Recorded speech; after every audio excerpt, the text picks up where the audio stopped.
자, 인사합니다. 안녕하세요. 예, 눈이 소복이 오고 있습니다. 자, 우리 벌써 시간이 이렇게 빠르다는 걸 느끼잖아요. 기본 이론 강의 벌써 4번째 시간입니다. 오늘 수업이 끝나고 나면 그러면 부동산학 개론은 1월 수업이 다 끝나는 거예요. 8주 동안 8번에 걸쳐서 한 수란 하는데 1수란 하는데 4번째 시간입니다. 시간이 빠르네요. 1월달 다 갔습니다. 자, 그럼 우리가 12달 공부하는데 벌써 1월달 다 끝나면 3개월이 지나갔습니다. 이제 9개월 남았습니다. 9개월 이렇게. 자, 9개월 정도면 충분한 시간입니다. 지금까지 아무것도 안 했다 하더라도 지금부터 해도 충분할 거니까요. 많은 공부를 할 필요는 없습니다.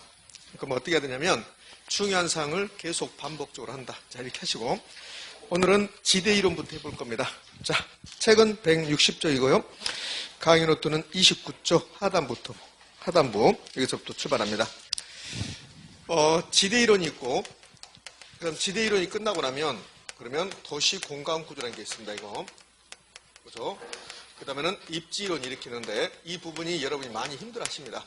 왜 힘들어하냐면 얘가 경제학적 지식을 알고 가야 되고 그 다음에 경제학사 경제학의 역사를 알고 가야 되는데 우리는 그런 거 할 필요 없다고요. 왜냐면 이 부분에서 문제가 만약에 6, 7문제가 나온다. 그러면 그런 거 해야 되는데 여기서 많이 나오면 3문제, 그렇지 않으면 2문제. 어쩔 때는 한 문제도 안 나올 때가 있거든요. 그래서 거기까지는 할 필요 없으니까 그럼 배경 밑바탕을 깔지 않는 상태에서 공부하니까 약간 어려운 면이 있어요. 근데 이제 도시 공간 구조는 매우 쉽게 출제하는 경향이 있습니다. 계속 출제되는 거 보면 너무 쉽게 출제하고 그러니까 지대이론하고 입지론 중에서 입지론이 훨씬 더 중요하고 입지론은 계산 문제까지 포함됐어요.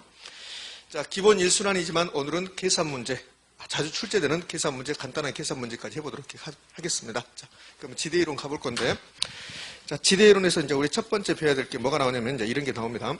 우리 이 부분, 제가 그 말 하려고 했는데 이 부분은 지금 제가 언급했던 3개의 부분은요, 우리 책을 보면 책은 엄청나게 잘 썼습니다. 정말. 그런데 수험생 입장에서는 그걸 이해하기가 쉽지 않습니다. 그러니까 책을 보고 이해하려고 하면 힘들어져요. 그럼 짜증이 날 거니까 책을 보고 이해하려고 하지 마시고 집에 가서 이 부분 공부할 때 책보다는 동영상 한 번 더 듣는 게 훨씬 더 유용할 겁니다. 자, 이제 지대 가보자고요. 지대 이론은 뭘 시험에 내냐면, 우리 이제 책을 볼 필요 없고, 책에 보면 지대와 직과가 나오고, 그 다음에 두 번째, 지대 논쟁이 나오고 막 이렇게 나온다고요. 그 지도는 논쟁 보면 뭐 고전학파가 어떻고, 신고전학파가 어떻고 이런 말 나온다고. 그런 것은 우리 시험하고는 크게 상관이 없다. 그러면 시험은 거의 90% 이상이 이 부분에서 출제한다. 이 부분. 지대 결정 이론. 지대 결정 이론은 학자들의 견해입니다. 니카도라는 사람은, 마르크스라는 사람은, 그 다음에 튀넨이라는 사람은 나는 어떻게 생각한다. 학자들의 견해를 보는 거야. 그러니까 이 니카도가 말은 이게 맞든 틀리든 상관없습니다. 니카도는 이렇게 이야기했다는 거예요. 지대를. 마르크스는 이렇게 이야기했다는 거예요. 그러니까 학자들의 견해를 배운다. 자, 그러면 이제 이 지대 결정이 가장 중요한데 지대하고 직과에 대해서 좀 알 필요가 있는데요. 지금 제가 직과와 지대를 설명할 건데 이 부분은 예전에 한 2번 출제했고 지금 출제할 경향은 아닐 것 같아요. 그러나 우리 부동산학을 배우면서 이자율 이야기를 좀 해야 되니까 그 이자율과 관련돼서 직과와 지대를 좀 알 필요가 있습니다. 이 직과는 토지 가격이고 지대는 토지 사용료입니다. 자, 그러면 이 직과 토지 가격은 어떻게 구해지냐면 지대 토지 사용료를 이자율로 나눠서 이렇게 해서 직과가 산정돼요. 이 공식은 우리 시험에서 중요성이 없습니다. 그럼 뭐가 중요하냐면 이자율하고 직과가 토지 가격이죠. 그럼 토지는 부동산이잖아요. 그러면 토지가 부동산이고 토지 가격은 부동산 가격이라 할 수 있잖아요. 그래서 직과가 토지 가격이지만 얘가 이제 부동산 가격이다 이렇게 생각을 해보자고요. 부동산 가격이다. 그러면 이자율이 높아지면 생각해봐요. 이자율이 높아지면 은행에서 연 이자율이 10%라면 굳이 부동산 투자 사업 할 필요 없습니다. 연 이자율이 10%다. 그럼 부동산에 투자해서 연간 10% 수익률을 낸다? 그렇게 쉽지 않거든요. 그럼 이자율이 높아지면 은행에다 예금하지 굳이 부동산 사지 않는다는 거예요. 또 하나, 이자율이 엄청나게 높으면 대출받아서 부동산 사기가 곤란해지는 겁니다. 그러면 이자율이 높으면 은행에 돈이 몰리지 부동산에 돈이 몰리지 않는다는 거예요. 그럼 이자율이 높아지면 부동산 가격은 토지 가격은 높아질까 떨어질까? 떨어진다는 거예요. 그래서 이자율이 높아지면 토지 가격은 떨어지더라. 부동산 가격이 떨어지더라. 이거 하나 기억하는 거예요. 그러면 이자율과 토지 가격은 반대로 하고 있죠? 반비례 관계 있다. 반비례. 여기 우리 시험에서 초창기 시험에서 한 3번 정도 출제했습니다. 자, 지금은 이자율과 토지 가격이, 부동산 가격이 반비례 관계 있습니까? 이걸 출제하는 게 아니라 이거는 상식적으로 이제 기억하고 있어야 돼요. 그래야만이 나중에 부동산 경기 변동이라든지 아니면 투자 이론에서 매우 유용하게 써먹을 수 있습니다. 자, 일단 이자율하고 토지 가격, 지가는 반비례 관계 있다. 그럼 지대는 토지 사용료거든? 그럼 이 토지가 있는데 이 토지의 사용료가 매우 높아. 그럼 토지 사용료가 높으면 그 토지 가격은 높을까 낮을까? 높겠죠. 그러면 지대가 높아지면 지가도 뭐한다? 높아진다는 소리야. 그러면 지가와 지대는 무슨 관계가 있다? 비례 관계에 있다. 이렇게. 자, 지가와 지대는 비례 관계에 있다가 중요한 게 아니라 이자율하고 부동산 가격은 무슨 관계에 있다? 반비례 관계에 있다. 이렇게. 자, 우리 부동산학에서요, 분수식이, 이런 분수식이 많이 나옵니다. A는 B분의 C다. 이런 분수식이 많이 나오거든요. 지금 이제 네 번째 수업을 하고 있는데 1, 2, 3 이 세 개의 주 공부했잖아요. 3주 동안 공부했는데 이 3주 동안 공부하면서 이론 공식 몇 번 나왔거든요. 가장 대표적인 게 지난주에 배웠던 탄력성이잖아요. 탄력성. 수요의 가격 탄력성 그러면 수요량의 변화율을 가격 변화로 나눈 것이다. 그다음에 투자론 가면 순전히 이 분수식이 나온다고요. 세전 현금 수지승수, 세후 현금 수지승수 이렇게. 그럼 이 분수식은 이렇게 두 개는 반비례 관계 있고 이렇게는 무슨 관계 있다? 비례 관계 있다. 오늘 배우는 내용 중에서 매우 중요한 내용입니다. 이거. 오늘 배우는 내용 중에서 분수식이 나오면 그럼 A하고 B는 반비례, A하고 C는 비례 관계 있다. 여기 이자율과 지가는 무슨 관계 있다? 반비례 관계 있다. 지대와 지가는 비례 관계 있다. 그 말은 안 중요하고. 자, 여기서 이제 덧붙일 거. 지가와 지대는 일정 기간 동안 토지 사용료입니다. 그럼 일정 기간 동안 토지 사용료면 유량입니까? 저량입니까? 일정 기간 동안에. 일정 기간 동안이면 유량, 저량? 유량. 일정 시점이 저량. 그러면 지가는 토지 가격이잖아요. 인구, 가치, 가격 이런 것들 중고, 재고 유량이라고 했습니까? 저량이라고 했습니까? 저량이잖아요. 그건 이제 부수적으로 알고 여기 지가와 지대의 관계에서는 이자율과 토지 가격, 부동산 가격은 반비례 관계다. 다 이거 하나 기억하는 거예요. 자, 그러면 이제 지대 이론에서 주로 시험에 나오는 게 지대 결정 이론. 리카도의 차액 지대, 마르크스의 절대 지대. 오늘 제가 여러 가지 이야기 할 건데 한 사람 두 사람만 나오면 그나마 기억이 된다고요. 근데 사람이 여러 명 나오거든. 누가 무슨 말 했는지 기억도 없다고. 그래서 지금 수업은 사실은 수업을 처음 들으신 분들은, 그러니까 작년에 수업 듣지 않고 처음 들으신 분들은 오늘 이것만 해도 대성공이요. 리카도가 차액지대를 이야기했다. 마르크스는 절대지대를 했다. 그 다음에 넘어가면 튀넨이라는 사람이 나오거든. 튀넨. 그럼 튀넨은 입지교차 지대설, 위치지대설 말했다. 이렇게 사람 이름하고 지대 이름하고 연결 정도, 그 정도 하셔도 오늘 수업은 다 성공했다 이렇게 볼 수 있어요. 그런데 이제 깊은 내용까지 하면 그러면 집에 가면 별로 기억이 없습니다. 그러니까 전부 다 하려지 마시라고. 여기서 그렇게 되구나 이해만 하시면 되니까. 자, 그럼 리카도의 차액지대 갑니다. 리카도의 차액지대 우리 시험에서 아주 빈번하게 출제합니다. 리카도란 사람은 농촌 토지를 연구했습니다. 그럼 농촌 토지에서 가장 중요한 건 뭘까요? 생산성입니다. 생산성. 그것을 비옥도라고 그래요. 시골에 가면 이 땅은 기름진 땅이다. 이 땅은 기름지지 않는 땅이다. 이런 말 하잖아요. 거기에 초점을 맞춰서 리카도가 지대 이야기를 한 거야. 그래서 리카도의 차액지대설에서 지대 발생 원인은 이 비옥도. 이 비옥도가 가장 중요한 말이에요. 리카도에서. 이렇게 출제하기도 하거든요. 자, 이렇게 박스를 주는 거예요. 이렇게 박스를 주고 나서 아래에 설명한 지대는 아래에 설명한 지대 이론이 이렇게 하거든요. 아래에 설명한. 그러면서 기억, 비옥도 이렇게 나오거든. 비옥도. 그럼 비옥도 나오는 순간 뭡니까? 리카도의 차액지대 이렇게 하는 거예요. 그러니까 여기 리카도의 차액지대설 우리 책에 리카도가 말한 내용 전부가 있는 게 아니라고요. 리카도의 차액지대설에서 아주 골자적인 것만 우리 책에 있는 거고 여기도 리카도가 말한 차액지대설에서 아주 골자적인 것만 이야기했다고요. 자, 그러면 예를 하나 들어볼게요. 자, 시골 토지인데 여기 이제 A 토지가 있습니다. 그 다음에 B 토지가 있고 C 토지가 있고 D 토지가 있어요. 자, 리카도라는 사람은 이렇게 시골 토지가 이렇게 4개가 있으면 토지마다 비옥도의 차이가 있다 이렇게 한 거야. 비옥도. 그러니까 생산성의 차이가 있다 한 거예요. 근데 A 토지가 비옥도가 가장 높아. 그 다음에 B, C, D.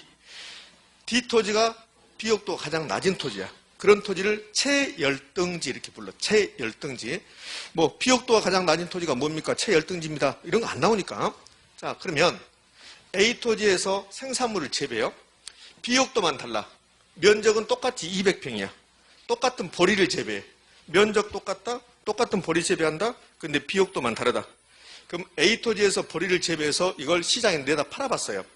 그랬더니 A 토지에서 나온 생산물 보리를 팔았습니다. 보리 가격이 400원 나왔답니다. 400원 이렇게. 그럼 B 토지도 보리를 재배해서 팔았겠네. 근데 B 토지는 A 토지에 비해서 비옥도가 낮아. 그래서 B 토지는 300원만 나왔대요. 그럼 C 토지는 더 낮아. 200원이 나왔답니다. D 토지는 더 낮아. 100원이 이렇게 나왔답니다. 이렇게. 자, 그러면 이제 생산비가 있을 건데 보리를 재배했으니까 생산비 나오겠죠? 그러면 똑같은 보리 재배했고 면적이 다 똑같아. 그렇다면 생산비는 같을까 다를까? 다를까? 같겠죠. 같겠죠. 똑같은 토지 면적에다 똑같은 보리를 재배했으니까 생산비는 똑같겠잖아요. 그러니까 생산비가 200원이라고 이렇게 가정을 한번 해보자고 이렇게. 200원. 자, 이렇게 됐습니다. 자, C 토지를 한번 볼래요? C 토지를 봤더니 생산물의 가격과 생산비가 똑같은 거야. 그러면 C 토지를 경작 활동을 하면 그러면 경작으로 인해서 물건을 팔았더니 200원 나왔다. 생산비도 200원이다. 그럼 C 토지는 남는 게 있습니까? 없습니까? 없죠. 그럼 여러분이 C 토지를 경작해서 지대로 지불할 게 있다 없다? 없다는 소리 없다. 이런 토지를 리카도가 뭐라고 했냐면 한계지다 이렇게 한 거예요. 한계지. 한계지 이렇게. 자, 그러면 한계지는 무슨 특징이냐면 생산물의 가격과 생산비가 똑같다는 거야. 그럼 생산물의 가격과 생산비가 똑같으면 그러면 남는 게 없으니까 지대로 지불할 게 있다 없다? 없다. 이게 리카도가 한 말이라고. 리카도는 농촌 토지는 비옥도가 차이가 있을 것이고 어떤 토지는 생산물의 가격과 생산비가 똑같을 것이다. 그런 토지를 뭐라 하겠다? 한계지라고 한 거야. 한계지. 그럼 한계지는 생산물의 가격과 생산비가 똑같으니까 지대가 발생하지 않습니다. 그게 리카도가 말한 거라고. 리카도. 그럼 왜 한계지는 지대가 발생하지 않습니까? 비옥도가 낮기 때문에 그렇단 말이지. 자, 그러면 A 토지하고 B 토지는 C 토지, 한계지보다 비옥도가 높다고. 그런 토지를 리카도가 우둥지 이렇게 부른 거야. 우둥지. 우둥지. 자, 그럼 D 토지 볼래요? D 토지는 경작하는 순간 마이너스야. D 토지는 생산물의 가격은 100원이고 생산비는 200원이나 되잖아요. 그럼 D 토지는 경작하는 순간 마이너스죠? 그럼 D 토지는 경작한다 안 한다? 안 한다는 소리. 안 한다. 자, 그러면 리카도에서 이제 잠정적으로 다 끝나지 않았지만 리카도에서 우리 시험에 나오는 것들 가장 많이 잘 나오는 게 그럼 리카도의 차액 지대설에 의하면 지대 발생 원인이 무엇인가? 그건 뭡니까? 비옥도. 비옥도. 1번이 비옥도야. 1번 비옥도고 그 다음에 비옥한 토지 희소성 등 나왔는데 비옥도만 기억하시면 돼요. 비옥도만. 자, 비옥도가 나오면 무조건 리카도의 차액 지대설이다. 이렇게 하는 거예요. 그러니까 리카도의 차액 지대설 그럼 머릿속에 비옥도 이렇게 하는 거야. 자, 그다음에 두 번째. 한계지는 생산물의 가격과 생산비가 똑같아서 지대가 있다 없다? 없다. 자, 그러면 여기서 이제 이어지는 말이 그럼 리카도의 차액 지대설에 의하면 C 토지, D 토지는 지대가 있다 없다? 없다. 그러면 리카도의 차액 지대설에 의하면 모든 토지에서 지대가 발생한다. OX, X. C, D 토지는 지대 발생하지 않는다. 이렇게. 자, 이게 골자요. 자, 그럼 4번 봐요. 모든 토지에서 지대 발생한 것은 아니다. 아니다. 자, 그 다음에 한계지는 지대가 발생하지 않는다. 이렇게. 리카도의 차액 지대설에 의하면 한계지부터 해서 한계지보다 더 생산성이 비옥도가 낮은 토지는 지대 발생하지 않는다. OX, O, 한계지를 포함해서 한계지 이하의 생산성을 갖는 토지는 지대 발생하지 않는다. 한계지부터 포함해서 이하니까. 그래서 리카도의 차액 지대설은 모든 토지에서 지대 발생한 것은 아니다. 근데 시험은 리카도의 차액 지대설에 의하면 모든 토지에서 지대 발생한다. 이렇게 낸단 말이에요. 의미하셨습니까? 이렇게. 자, 이제요. A 토지의 지대를 구해볼까요? A 토지 지대. A 토지의 지대는 얼마 같아요? 200원. 자, 그 다음 B 토지 지대는 얼마입니까? 100원. D 토지는 경작하지 않습니다. 자, 그러면 이제 질문. A 토지 지대 200원은 A 토지의 생산물 가격 400원에서 생산비 200원을 뺀 것이다. 자, OX. A 토지 지대 200원은 A 토지의 생산물 가격 400원에서 생산비 200원을 차감한 것이다. OX. X라고. 요 400에서 200을 빼서 200이 된 게 아니라고. 그럼 뭔데? 자, 니카도는 이 A 토지는 지대가 어떻게 발생하냐? A 토지의 생산성과 한계지의 생산성 이 차이로 보는 거야. 그래서 차액지대 그런다고 봐요. A 토지의 생산물 가격이 얼마? 400원. 한계지의 생산물 가격이 얼마? 200원. 이 차이가 지대다 이런 거야. 그래서 차액지대 이렇게 부르는 거야. 의미 아시겠습니까? 그러니까 A 토지의 지대 200원은 A 토지의 생산물 가격 400에서 생산비 200을 뺀 게 아니란 말이에요. 그럼 어떻게 됐냐면 A 토지의 생산성 400에서 한계지의 생산성 200을 뺀 거야. 즉 A 토지와 한계지의 비옥도의 차이, 그 비옥도의 차이가 지대가 된다는 소리예요. A 토지와 한계지 C 토지 비옥도의 차이가 얼마입니까? 200. 이 비옥도 차이 200. 그게 지대라는 소리지. 그래서 차액지대 이렇게 부르는 거예요. 자, 그럼 B 토지 가봐요. B 토지의 지대는 100이죠? 그럼 B 토지 지대 100은 B 토지의 생산물 가격 300에서 생산비 200을 뺀 게 아니란 말이지. 그럼 어떻게? B 토지의 생산물 가격 생산비 300과 한계지의 생산성, 생산물 가격 200, 이 차이가 B 토지의 지대가 된다는 소리지. 이해되셨습니까? 그래서 차액지대. 자, 이걸로 끝. 이제 3월달 과정 가면 여기다 제가 부수적으로 하나를 붙여줄 건데 일단 여기까지만 하는 거야. 여기까지만. 그러니까 니카도의 차액지대에서는 여기까지 하면 거의 90% 됐다고 지금. 90%. 딱 한 가지 정도 이야기 안 했는데 그거는 지금 할 필요는 없는 거고요. 자, 정리하고 갑니다. 니카도 그러면 차액지대. 그러면 첫 번째 비옥도. 한계지에서는 지대 발생하지 않는다. 따라서 모든 토지에서 지대 발생한다. 그러면 X. 그걸 골자야. 자, 마르크스로 갑니다. 마르크스는 우리가 아는 공산주의자 칼 막스. 마르크스는 절대지대 이렇게 이야기해요. 절대지대. 마르크스의 절대지대의 뜻은 마르크스는 모든 토지에서 절대적으로 지대 발생한다. 모든 토지에서. 니카도의 차액지대에서는 모든 토지에 지대 발생한 거 아니잖아요. 근데 마르크스는 모든 토지에서 지대 발생한다. 이렇게 한 거야. 그러니까 마르크스한테 물어봤지. 너는 왜 모든 토지에서 지대 발생한다고 생각하니? 그러니까 마르크스가 나는 지대 발생 원인이 토지가 사유화되어 있기 때문에 지대가 발생한다고 생각한다. 비옥도에 상관없이 모든 토지가 사유화되어 있기 때문에 토지 소유자가 지대를 요구한다. 이 소리예요. 그래서 비옥도에 상관없이 모든 토지에서 지대 발생한다. 그게 마르크스가 주장하는 거예요. 자, 이게 좀 안 보이는데요. 잘 보일 줄 알았는데 잘 안 보이죠? 이거 잘 보입니까? 안 보여. 제가 써드릴 테니까 걱정 말라고요. 자, 그럼 마르크스의 절대지대설이라면 비옥도에 상관없다. 지대는 비옥도에 상관없이 모든 토지에서 지대가 발생한다. 왜? 토지가 사유화되어 있기 때문에 토지 소유자가 아무리 비옥도가 낮아도 지대를 요구할 수밖에 없다는 소리예요. 그래서 모든 토지에서 지대 발생. 그러면 한계지에서 지대 있을까 없을까? 있겠죠. 최열등지에 지대 있을까 없을까? 있겠죠. 그래서 한계지 최열등지에서 지대는 발생한다. 이렇게. 최근에 이렇게 출제했거든요.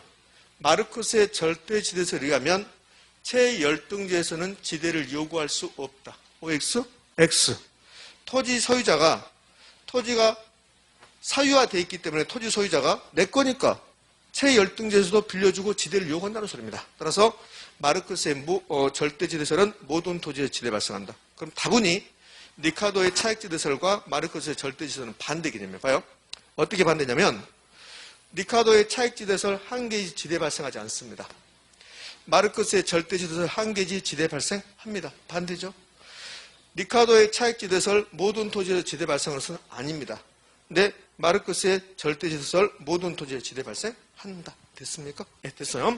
이게 골자입니다. 요 마르크스의 절대지대설은 여기서 벗어나지 않았거든요. 여기 세 가지. 이 세 가지만 계속 출제하고 있거든요. 자, 이제 튀넨으로 갑니다. 튀넨의 입지교차 지대설이에요. 튀넨의 입지교차 지대설, 다른 말로 위치지대설 그러는데 요 배경 설명이 좀 복잡을 합니다. 근데 지금은 배경 설명하지 않고 골자만 한번 해보도록 할게요. 튀넨의 입지교차 지대설, 지대가 어떻고 뭐라고 막 써놨습니다. 이거. 자, 그런데 제가 예를 하나 들어볼게요. 튀넨의 입지교차 지대설은 튀넨이 고립국 이론이라는 논문을 발표해요. 고립국 이론이라는 논문. 그 고립국 이론의 논문에서 이제 이런 이야기가 나온다고요. 그래서 튀넨의 입지교차 지대설이 나오면 고립국 이론 이런 말이 나와. 이제 나중에 대해서 설명할게요. 자, 튀넨은 이렇게 평지가 있다. 평지가 있고 여기가 도심이다. 그다음에 여기 A 토지가 있고, 그다음에 여기 B 토지가 있다. 이렇게. 그러니까 T낸에게 물어본 거야. T낸에게 당신은 지대가 뭐라고 생각합니까? 그러니까 T낸이 뭐라 하냐면 이렇게 하는 거야. 지대라는 것은 어떤 토지를 재배해서 A 토지를 경작해서 B 토지를 경작해서 그 토지로부터 나온 생산물이 있을 것이고, 이 생산물을 도심에다 팔자. 그럼 생산물의 가격이 나올 것이다. 여기서 생산비 빼자. 생산비 빼자.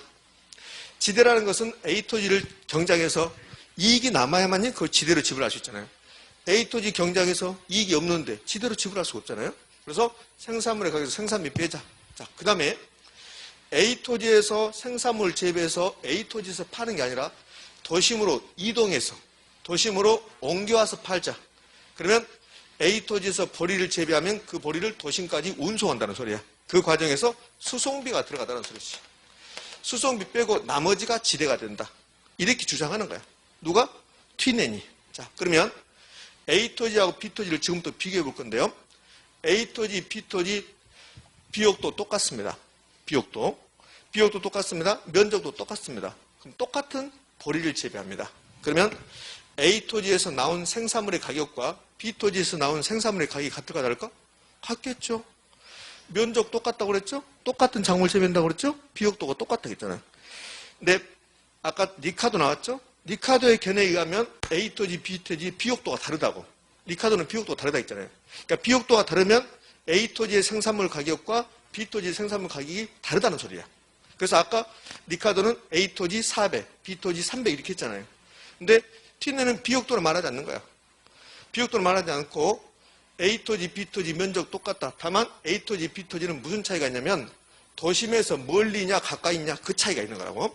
자, 그래서 이제 A 토지의 지대를 써보면요. A 토지의 지대는 A 토지의 생산물 가격이 나오겠죠? 그럼 A 토지 생산물 가격이 1,000원이라고 이렇게 가정을 해보자고요. 그럼 A 토지든 B 토지든 생산물의 가격은 똑같다고. 면적 똑같지. 똑같은 작물이지. 비용도가 똑같으니까. 그럼 여기 밑에는 이제 B 토지를 한번 써보도록 할게요. B 토지 지대. 그럼 B 토지 지대도 생산물 가격이 얼마? 1,000원. 생산비는 같을까 다를까? 같겠죠. 똑같은 작물이었으니까. 똑같은 면적이니까. 그러니까 생산비가 500원이다 이렇게 해볼게요. 그럼 B 토지도 생산비가 500원 되겠네. 자, 이제 수송비. 자, 이 수송비는 어떻게 결정되냐면 도심부터 A 토지까지 거리가 5km입니다. 5km. 하나, 둘, 셋, 넷, 다섯. 그 다음에 A 토지부터 B 토지까지도 5km입니다. 이렇게. 그럼 도심부터 A 토지까지는 5km고 도심부터 B 토지까지는 10km가 되는 거지. 그럼 이 수송비는 어떻게 결정되냐면 이 수송비는 이렇게 결정되는 거죠. 수송비는 단위당 수송비. 단위당 수송비는 1km 갈 때 수송비야. 1km 갈 때. 1km. 이 1km 갈 때 수송비에다 뭘 곱해줄까? 거리. 그럼 1km 갈 때 수송비가 만약에 100원이다. 그럼 1km 갈 때 수송비가 100원이라면 그러면 A 토지의 수송비는 총 얼마입니까? 500원이 되는 거죠. 500원. 무슨 말인지 아셨죠? 그렇지? 그럼 B 토지까지 수송비는 막 1,000원이 되겠다. 이런 뜻이에요. 그럼 이제 수송비는 단위당 수송비와 거리를 곱해주는 건데 이 단위당 수송비도 똑같게 만들어주는 거야. 누가? T낸이 가정을 한 거야. 무슨 가정을 하냐면 여기가 평지입니다. 그런 거야. 평지. 그러니까 평지인데 운송수단도 딱 하나밖에 없다. 우마차밖에 없다. 그러면 여기가 평지가 아니라면 그러면 단위당 수송비가 달라질 수 있다는 소리야. 봐요. 도심부터 A 토지까지는 평지인데 요 A 토지를 지나서 B 토지까지 이렇게 산이 있다. 산이. 그럼 이 산을 넘어갈 때 1km 갈 때 수송비가 더 많이 들어가잖아요. 그러니까 평지라고 가정해버린 거야. 그럼 평지라고 가정했습니다. 근데 똑같이 평지라고 가정했어도 운송수단이 달라진다면 우마차가 있고 자동차가 있고 오토바이가 있고 운송수단이 달라진다면 또 단위당 수송비가 달라질 수 있단 말이에요. 그래서 운송수단은 우마차밖에 없다 이렇게 가정을 하는 거야. 그러면 평지고 운송수단은 우마차밖에 없다면 단위당 수송비는 같을까 다를까? 같아지는 거지. 지금 이해되셨죠? 그럼 A 토지와 B 토지는 결국 뭔만 달라지냐면 거리만 달라지는 거예요. 거리만. 자, 그러면 요 단위당 수송비를 만약에 이걸 뭐 20원 할까요? 20원? 단위당 수송비 20원이라고 한번 해봐요. 1km 갈 때 수송비를 20원이라고 해보자고. 그럼 A토지 수송비는 얼마 들까요? A토지 수송비는 100원 되는 거예요. 100원. 왜 100원이냐면 이거는 20원 곱하기 5kg니까 이렇게. 자, 그럼 A토지의 지대는 얼마예요? A토지 지대는 400원. 1000원에서 600원 뺐으니까. 자, 이제 B토지가요. B토지는 수송비가 얼마 들어갈까요? B토지의 수송비는 얼마? 200원이에요. 200원. 1km 갈 때마다 20원이고 그다음에 10km니까. 그러니까 200원이 되는 거예요. 200원. 그럼 이 200원은 어떻게 구해졌냐면 얘는 20원 곱하기 10. 선생님 10은 어디서 나왔는데 모르지 어디서 나왔는지. 이렇게 그냥 10이 나온 거지. 그죠? 그럼 이제 B토지의 지대는 얼마가 되는 거야?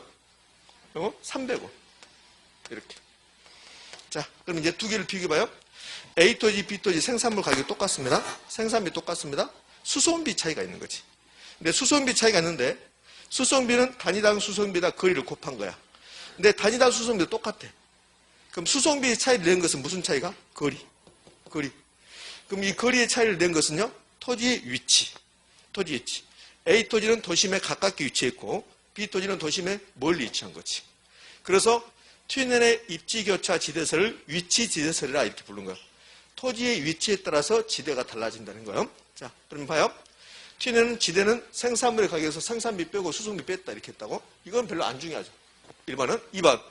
토지의 위치에 따라 수송비 차이가 있고 수송비의 전략분이 지대가 된다고 그랬습니다. 그럼 A토지와 B토지 중에서 A토지가 위치가 도심에 가까우니까 수송비가 전략된 거예요.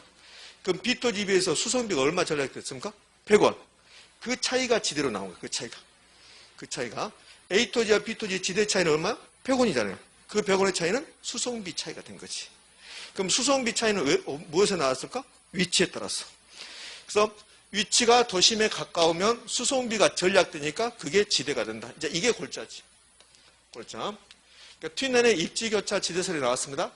그럼 튠엔의 입지교차 지대설이 나오면 그러면 첫 번째 위치, 두 번째 수송비. 그러면 끝나는 거예요. 자, 그럼 이제 요 3번하고 4번은 A토지하고 B토지를 비교해 보는 거야. A토지 도심에 가깝게 있죠? A토지는 도심에 가깝게 있잖아요. 그럼 도심에 가깝게 있으면 수송비가 저렴하겠네?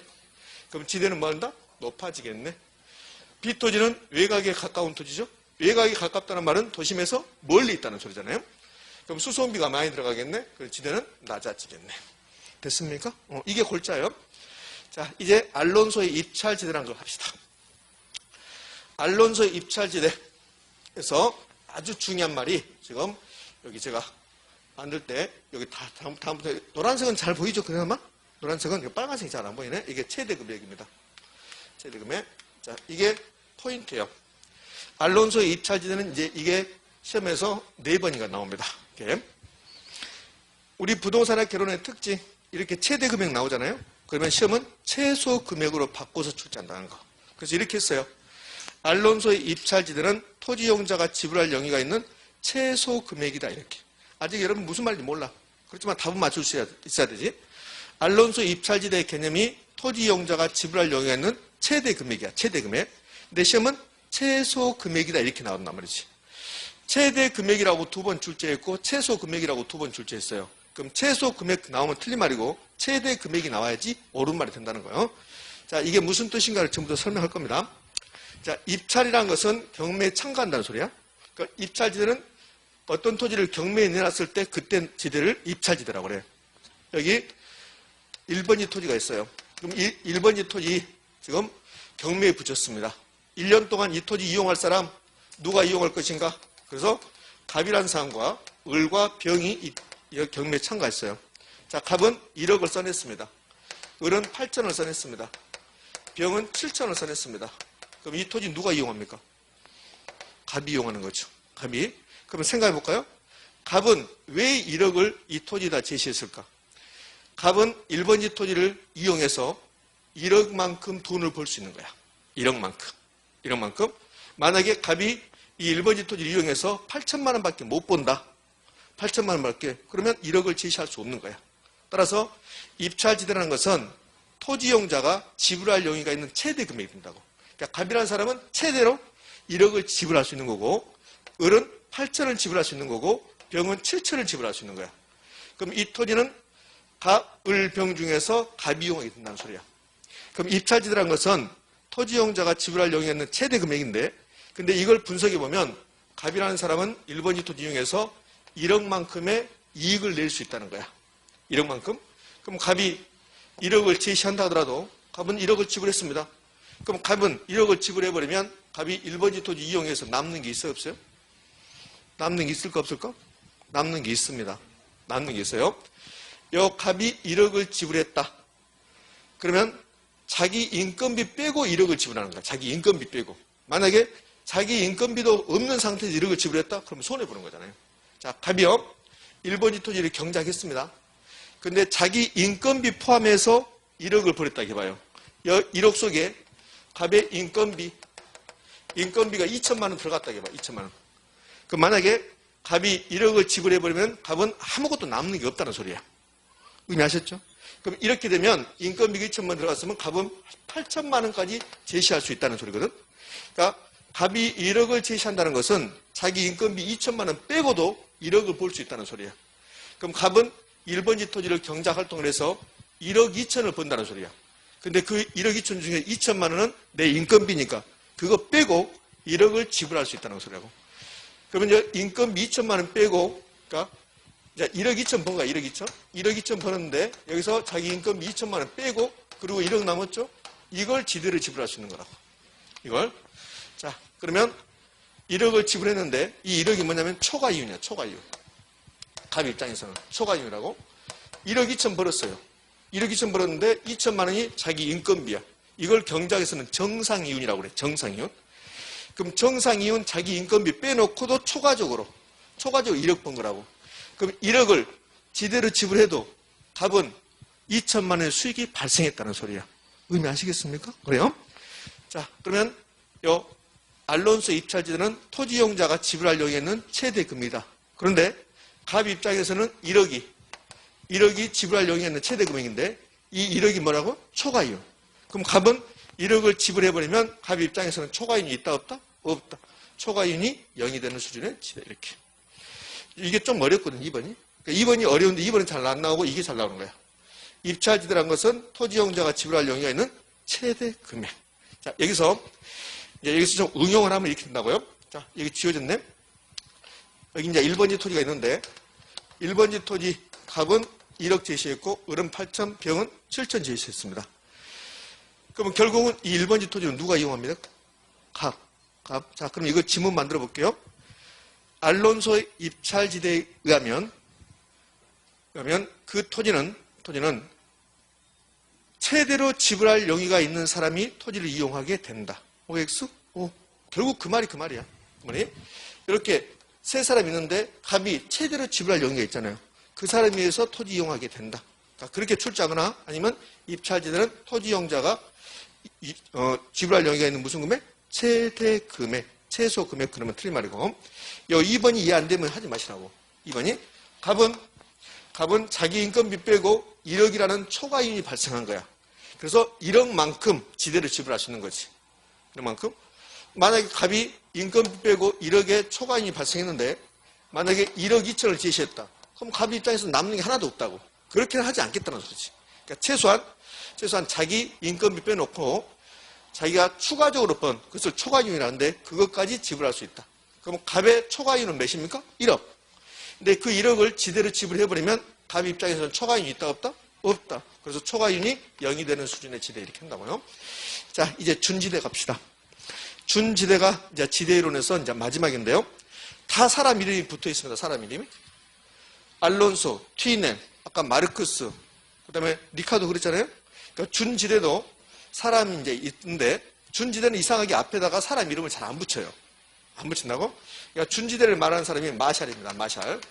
경작자 마샬인데 준지대는 꼭 이 세 가지만 나와. 다른 건 안 나와요. 자, 그러면 제가 지금부터 준지대를 이 세 가지를 이야기해 볼 건데요. 준지대는 토지 사용료겠습니까? 아니겠습니까? 여러분들 저 준자 붙은 게 지금 두 번째 배웠어요. 자, 준부동산 배웠거든요. 준부동산. 준부동산은 본질이 부동산입니까? 아닙니까? 아니라고요. 앞에가 준자 붙으면 그것은 그것처럼 해주겠다 이 소리야. 준부동산은 본질이 부동산이 아니지만 부동산처럼 해주겠다. 그러면 준지대는 지대일까 아닐까? 아니라고요. 아닌데 지대의 성격을 갖는다 그 소리예요. 지대의 성격을 갖는다. 그래서 이게 토지 사용료는 아니지만 토지 사용료가 지대잖아요. 그럼 이 토지가 있다. 그럼 이 토지의 사용료를 지대라고 해야 돼. 근데 토지 사용료가 아니지만 마치 토지 사용료의 성격을 갖는다. 그래서 너는 지대처럼 봐주겠다. 그래서 준지대 이렇게 부른 거야. 누가? 마샬이. 자, 그럼 보자고요. 자, 여기 토지가 있습니다. 토지 생산 요소입니다. 여러분들 기계, 기구, 복사기 이런 게 기계 기구거든. 이거는 생산 요소입니까 아닙니까? 생산 요소예요. 생산 요소. 이것도 생산 요소라고. 자, 그럼 토지의 성격. 토지의 성격은 단기든 장기든 상관없이 공급이 고정됐습니까? 공급이 변합니까? 고정돼 있죠. 토지는 못 만드니까 공급이 고정돼 있잖아요.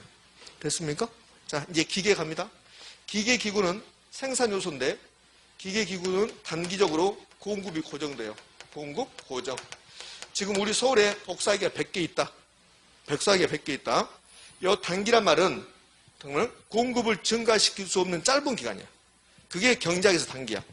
단기는 공급을 증가시킬 수 없는 짧은 기간. 그럼 우리 서울의 복사기의 수요가 아무리 증가해도 단기란 말이 나오면 공급을 증가시킬 수 없는 거야. 그게 단기의 개념이야. 그러니까 경제학에서 단기는 7일, 8일, 일주일 이런 개념이 아니고 공급을 증가시킬 수 없는 짧은 기간을 단기라고 그래. 자, 그러면 이 옷의 수요가 막 증가해요. 이 옷의 가격이 만약에 5만 원이었는데 수요가 증가해서 50만 원, 500만 원 됐어요. 근데 이 옷을 만들려면 3일 걸린다. 그럼 3일 동안은 공급이 없죠? 그걸 단기라고 한다고. 단기. 자, 그러면 기계든 기구든 단기적으로 공급이 고정돼. 그럼 장기가 됐어요. 토지는 장기든 단기든 증가시킬 수 없어요. 그러니까 토지는 장단기적으로 공급이 고정된 거야. 이걸 부증성이라고 배웠잖아요. 근데 기계 기구는 단기적으로 공급이 고정되지만 장기적으로는 공급을 증가시킬 수 있다 없다? 있어요. 그래서 공급 증가가 가능하다고. 가능. 이렇게. 자, 이제 토지 장단기적으로 공급 고정됐습니다. 토지 사용료. 토지 사용료를 뭐라고요? 지대라고 하지. 지대. 근데 토지 사용료가 지대라고 하는데 지대라는 것은 공급이 고정된 생산 요소의 대가구나. 이렇게. 그러니까 토지는 공급이 고정됐잖아요. 그럼 봐요. 기계 기구는 단기적으로는 공급이 고정될 거야. 장기적으로 공급이 고정되지 않았어.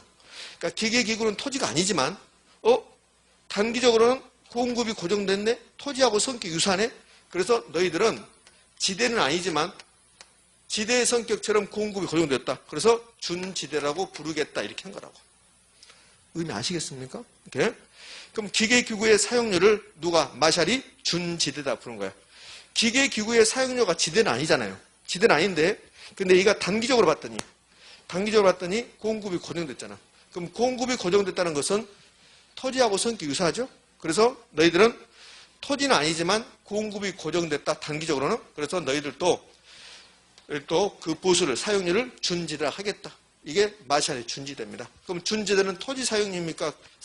기계기구 등의 사용료다. 기계기구 등의 사용료라는 소리지. 포인트는 단기적으로 공급이 뭐 있다? 고정되어 있다. 그러면 이 기계기구는 단기적으로 공급이 고정됐지만 장기적으로는 공급이 증가합니까? 공급 증가 가능하지. 증가. 그러면 장기에서는 준지대란 말이 나올까 안 나올까? 안 나오겠지. 준지대는 공급이 고정됐을 때만 나오니까 그러니까 장기적으로는 준지대란 말이 없죠. 그걸 이렇게 표현하는 거야. 준지대는 단기적으로만 발생한다. 그러니까 준지대는 영구의 지대, 기계기구에 들어서는 영구의 지대라는 성격을 갖는다. 그럼 뭘까? X일까? X. 단기에서만 발생한다. 단기에서만. 준지대는 단기에서만. 왜? 단기적으로만 공급이 고정됐으니까. 그럼 장기적으로 공급이 증가해버리면 준지대라고 하면 돼요? 안 돼요? 안 된단 말이에요. 그래서 준지대는 영구의 지대 성격을 갖는 것은 아니다. 이렇게 하는 거예요. 자, 이제 두 번째. 지대가 가격입니까? 아닐까요? 가격입니다. 지대도 가격이고 이자율도 가격이고 다 가격이라고. 그럼 가격이라는 것은 수요 공급을 결정된다고. 수요 공급을 이렇게. 수요 공급이 이렇게 결정된다고. 자, 그런데 준지대는 단기적으로 공급이 고정됐다고 그랬어요. 그럼 공급이 고정되면 공급은 지대의 크기에 영향을 미칠까 안 미칠까? 안 미치겠죠. 안 미치고 공급이 고정됐으니까. 자, 공급이 고정되면 공급은 그대로 있는 거야 이렇게. 근데 여기 수요가 있고, 그러면 수요도 고정되고 공급도 고정됐다? 그러면 계속 그대로 있는 거라고. 근데 공급이 고정됐다. 그러면 수요가 증가냐 감소냐에 따라서 가격이 달라지는 거라고. 그럼 공급 고정됐죠? 그럼 수요가 증가했어요. 수요가 증가하면 가격이 올라가잖아요. 그럼 수요가 감소해서 가격이 떨어지잖아요. 그래서 준지대의 크기는 이미 공급이 고정됐으니까 수요가 크냐 작냐에 따라서 준지대의 크기가 결정된다는 소리지. 그럼 준지대의 크기는 기계, 기구의 등의 생산 요소의 수요의 크기로 결정된다. 그럼 수요가 많으면 준지대의 크기는 커질까 작을까? 커지겠지. 예? 이게 준지대. 준지대 설명할 때 여러분 눈빛이 가장 안 좋았습니다. 자, 그럼 다시 보게요. 지대가 아니라는 소리야. 지대의 성격을 가진다는 소리라고? 그럼 왜 마샬이 준지대라고 불렀을까? 지대는 토지 사용료야. 토지 사용료. 근데 토지를 봤더니 장기적으로 공급이 고정됐다는 소리야. 근데 마샬이 기계 기구를 봤더니 단기적으로 공급이 고정됐어. 그러면 공급이 고정됐다는 것은 토지하고 성격이 똑같다는 소리야. 그러면 공급이 고정된 토지의 사용료를 지대라고 했으니까 너희들도 마치 단기적으로는 토지처럼 성격을 갖구나. 그래서 너희들의 사용료를 나는 준지대라고 부르겠다. 마샬이 그렇게 한 거야. 근데 일단 준지대란 말을 쓰려면, 지대란 말을 쓰려면 공급이 고정돼야 돼. 근데 장기적으로는 공급이 증가할 수 있는 거지, 기계기구는. 그래서 장기적으로는 준지대란 말이 있다 없다? 없다는 소리야. 그럼 준지대는 뭐에서 발생한다? 단기적으로는 발생한다는 소리. 영구히 지대의 성격을 갖는 건 아니라는 소리. 이렇게. 준지대의 크기는 수요 공급으로 결정될 건데, 지대의 크기는, 근데 이미 공급은 고정되어 있다. 그럼 수요가 크냐 작냐에 따라서 준지대의 크기 달라진다. 그게 이제 두 번째는 소리지.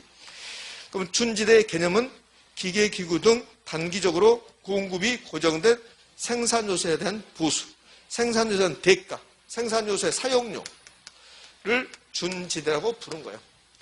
그럼 복사기의 사용료가 마샬은 뭐라고 불렀다?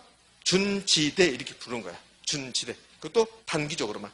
그럼 장기적으로 복사기의 사용료를 준지대라고 한다 안 한다? 안 한다. 그런 개념이요. 자, 여기까지 해서 이제 지대 이론이 끝났습니다. 이 지대 이론은 책 봐도 무슨 말인지 잘 모르니까 책은 볼 필요 없고요. 우리 강의노트 30쪽 가봐요. 30쪽. 강의노트 30쪽 가면 그러면 5번에 하단으로 가면 마샬의 준지대가 나오고 바로 밑에 기출 나왔잖아요. 기출. 그 기출이 자, 준지대는 영구적으로 지대의 성격을 가지는 소득이다. OX, X. 이게 이제 두 번 나왔습니다. 두 번. 자, 그 밑에 파레토의 경제지대 나왔는데 딱 한 번밖에 안 나왔고 큰 의미는 없습니다. 자, 여기까지 지대 이론이 끝나고 자, 책 순서대로, 강의노트 순서대로 가면 31쪽에 도시공간구조 이렇게 나와. 도시공간구조. 그거는 지금 볼 필요는 없습니다. 자, 넘어가요, 이제. 넘어가서 32쪽을 한번 볼까요? 32쪽이 뭐라고 나오냐면 입지론이 나왔어요. 자, 그럼 이제 입지론이 지대 이론보다 훨씬 더 중요합니다.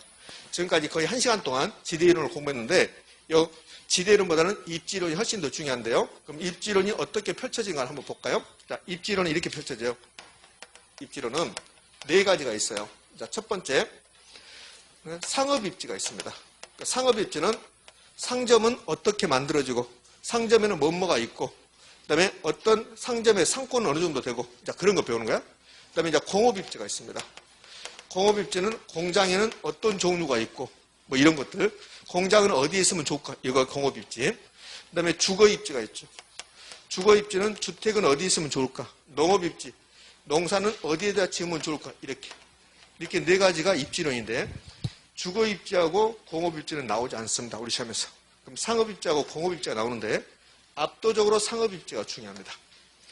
두 개의 비중을 보면 상업입지가 90%, 공업입지는 10%밖에 안 되는 거예요. 이렇게. 그러니까 상업입지에 초점을 맞춰서 공부하는 거예요. 공업입지는 한 두 가지 사항만 공부하면 되고 중요성은 거의 없죠. 자, 상업입지도 엄청나게 복잡해요. 상업도 엄청나게 복잡한데 그걸 책에 있는 거 다 할 필요는 없는 거고 그럼 상업입지 볼까요? 상업입지는 옆에 조금만 써놨잖아요. 이거 배운다는 소리야.